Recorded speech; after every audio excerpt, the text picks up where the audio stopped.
I'm Dr. Nicole Murphy, and I've been working with families to improve their health and well-being since 2005. My expertise in pediatric and pregnancy care is an integral part of our practice. I'm also trained in acupuncture, and my goal is providing wellness for the whole family. The following is our Seeds of Wellness series. Each video will address a part of your health: physical stress, chemical stress, or emotional stress. Welcome, Sarah Uchytil, a professional certified coach and creator of Sarah U Coach. Tell us a little bit about what a life coach is and who can benefit from it. A life coach is an individual that helps others to have their best life and do their ideal work. I love to work with people who are just feeling really stuck in their life, in their career. My role as a coach is to help them get unstuck and keep moving forward. The reason I became a coach is because 10 years ago I was a financial manager working long hours. I just felt like I was a hamster on a wheel and just running and running in the same place and never getting where I wanted to go.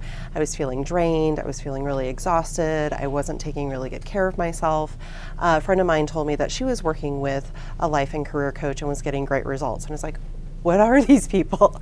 And she just said, they're personal trainers for your life and career. You can go to the gym and work out, but you get results better, quicker, faster with a coach. I was very intrigued by that concept, so I started researching coaches, found one that I really resonated with, and started making a lot of powerful changes in my own life. I started setting healthy boundaries for myself, started taking excellent care of myself. I got really clear on my needs, my values, and also found that I had the strengths, the skill set, and the passion to be a coach myself. So that's what led me to go back to school to get my coaching training and certification. And I've been a full-time coach for the last 3 years. What's the most common reason people come to a life coach? The most common reason that people come to me as a life coach is to help them with their goals. Individuals may have a goal that they've been striving to achieve for years, but they just can't get there. So my role as a coach is to listen to them, to ask them powerful questions, and to be their accountability partner to get them where they want to go. Also to get really clear on your why. Like, why is this goal so important to you? What's really holding you back from achieving that goal and removing those obstacles that are getting in your way? I find that without a coach, you might not be clear on what that is and where you're not seeing these obstacles in your path. And I think that's great that you can be there for them. As a coach, I like to say I'm the mirror. I'll hold up the mirror and show you all the parts, good, bad, and ugly. So. Great. Do you only work with people who are in the business world? I do not. I work with all individuals, if they're in the business world, if they're stay-at-home moms, if they're retirees, if they're just at a point in their life that they're looking to make a change. I work with a lot of people who are in transition. I work with individuals who have been in corporate America for a long time and are wanting to leave and start their own business. And it's really scary because going from something that's very comfortable to something that's unknown, and I'm like to say I'm their experience guide to get them on their way. Why do you think coaching works? Coaching works because as a coach, you're held accountable. And that accountability comes in several different forms. It comes in the form of the weekly sessions that I have with my clients. It comes in the form of a coaching prep form, which is a series of questions that I send out 24 hours before a session, asking clients to fill out, what are your biggest wins for the week? What did you intend to do but didn't get done? What obstacles are you currently facing? What opportunities are available to you? What are you most grateful for this week? And what do you really want to focus in on during our session? Awesome. I had somebody tell me one time, when they were explaining why someone might need a coach, and they're like, some of the best athletes in the world still have coaches. Because if you don't have focus and you don't have an idea of where you're going or what's, as you said, a mirror of yourself, then you're not going to be able to make those changes and get better. So if the best athletes in the world can have a coach, then so can you. Yes, and I still have a coach myself. Actually, my mentor coach is celebrating her 20th year as a coach this year, and she's originally from Kansas City, but she lives in Portland, Oregon. So we're planning our first destination retreat together in the Columbia River Gorge later this year. That'd be gorgeous. Yeah, that's awesome. That's what we're calling it. So gorgeous. That's great. How long are coaching sessions? And in your sessions, who takes the lead, do you or the client? Coaching sessions vary in length. They are anywhere from 30 minutes to 60 minutes. And during that time, the client sets the agenda for the coaching session. The duration of the session is also predetermined.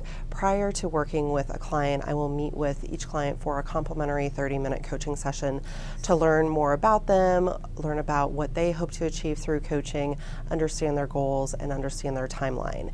Through that, I will recommend a coaching package if we meet for 30 minutes, 45 minutes, 60 minutes on a weekly basis, on a bi-monthly basis, or maybe 3 times a month.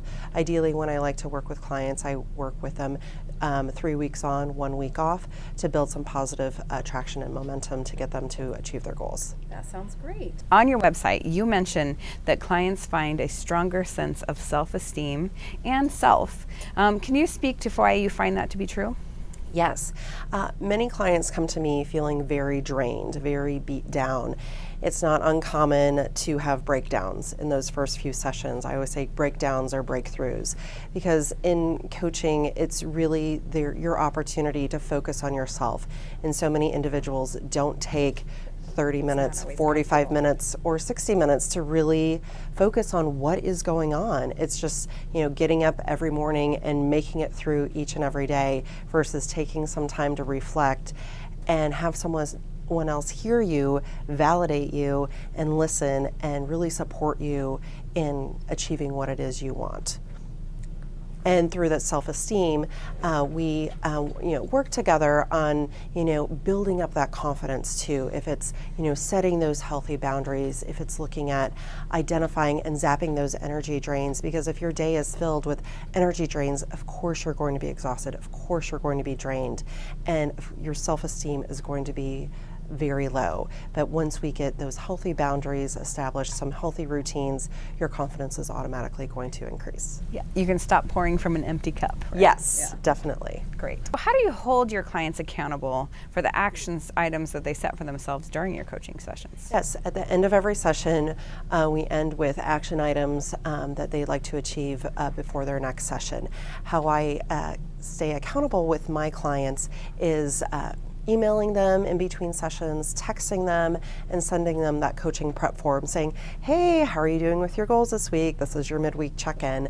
And clients really appreciate that extra oomph, that extra check-in, because I am holding their vision, I am holding their goals for them, and I'm really cheering them on and rooting for them to achieve their goals. That's great to hear, because I know I find that sometimes all of a sudden the week has disappeared and I'm like, oh my gosh, I haven't even focused on this at all. Right. And so if someone's there to be like, hey, don't forget about this, then it really helps you recenter your focus. Mm-hmm. And also during coaching sessions, I know I have one individual that I'm working with that is looking to find a new job, but he is still currently working, and we're talking about networking. I'm like, when do you want to network? And it's literally blocking time on your calendar to make this a priority to ensure that that happens. And his goal, we met on Monday night, his goal was to have all of his networking done by Wednesday, but he sent me a note Tuesday night. He's like, Sarah, I'm all done. I was like, yes! Awesome! Then you just get to build on that momentum. Yes. That's great. Yes. If someone's interested in connecting with a coach, where do you recommend they start? Wonderful resources available. I'm a professional certified coach through the International Coaching Federation. You can go to coachfederation.org to search for coaches in your area. You can also come to my website, which is sarahucoach.com. I'd be happy to connect with you. I'd be happy to do a 30-minute complimentary coaching session. And again, if I'm not the best fit for you, I will refer you to someone who I think would be an amazing fit. And they don't have to be local to coach with you, right? No, as I said, my mentor coach is in Portland, Oregon, and we coach over the phone. We do Skype coaching, and there are coaches all over the world. Awesome. Great. Thank you so much. Oh, you're so welcome.